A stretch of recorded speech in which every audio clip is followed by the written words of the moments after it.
I just want to try and give two updates. One about the water bill, special measures, which is passing through Parliament at the moment, and one about the restructuring plan, which is coming for the High Court next week. So with regard to the water bill special measures, Tim Farron asked me to join as one of the two Lib Dems on the 17-member committee the day before recess, and we submitted our amendments the day Parliament reopened again on the 6th of January, so we had a busy Christmas working on it. Tim warned me that none of the amendments we put in would actually get accepted, and unfortunately he was completely correct. However, we did put in 44. And Emma Hardy, who is the Minister for Water and Flooding, had to bear with us for our 3 days while we made the case of the 44 things that we would like to see changed with regard to our water sector.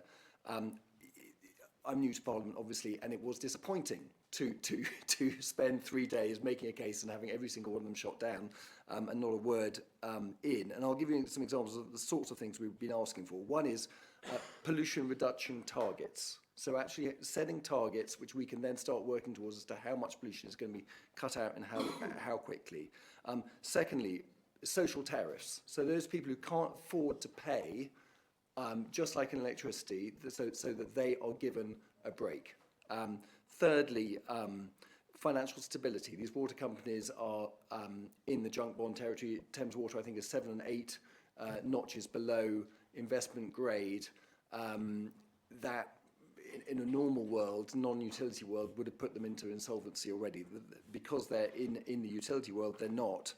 So getting them into insolvency and special administration, that's what essentially bankruptcy is called here, to make that easier to happen and then make it easier for the judge to accept that application for special administration, and implementing flow meters, so we actually know how much sewage is going through our sewage works untreated. So those are the sorts of things we're after. Now, if I was to kind of give chinks of light, one is a water commission has been set up. Sir John Cunliffe is leading on that.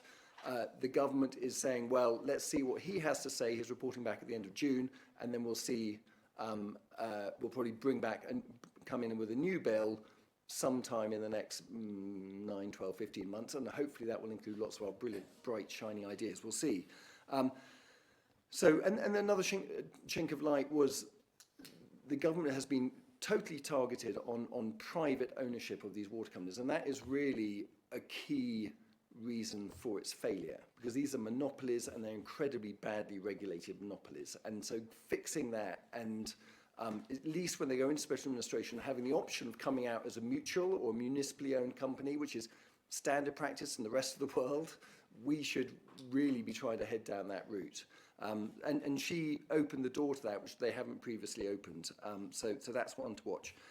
Second chunk is about this restructuring plan. So as Thames Water customers, each of you will have the company, next week, the judge will be listing why we should put another £3 billion of debt into the company. It's at 9.75%. And there are an enormous amount of fees around that as well. So we're all going to be royally stuffed. Really what is going on next week is 7 groups of creditors arguing about who should get the lion's share of the gain. And not a single one of the 16 million customers are in the room. And each of those 60 million customers are being stuffed. And so I'm, if the judge will let me, intervening on a personal basis in the High Court. I found a pro bono barrister and a pro bono solicitor to represent me. I've got more than 20 parliamentarians writing in support. Ash and Peter at WASP have been absolutely stellar, and really they are have been so great in helping put this all together. And they have got many campaigning groups to also kind of write in support of that. And we'll see how that goes. I don't know. I mean, it will be breaking ground if we win. So don't hold your breath. But I think it's really important that each of the individuals who have to pay this in the end, each of us, has a voice. And so that's what I aim to do. Thank you.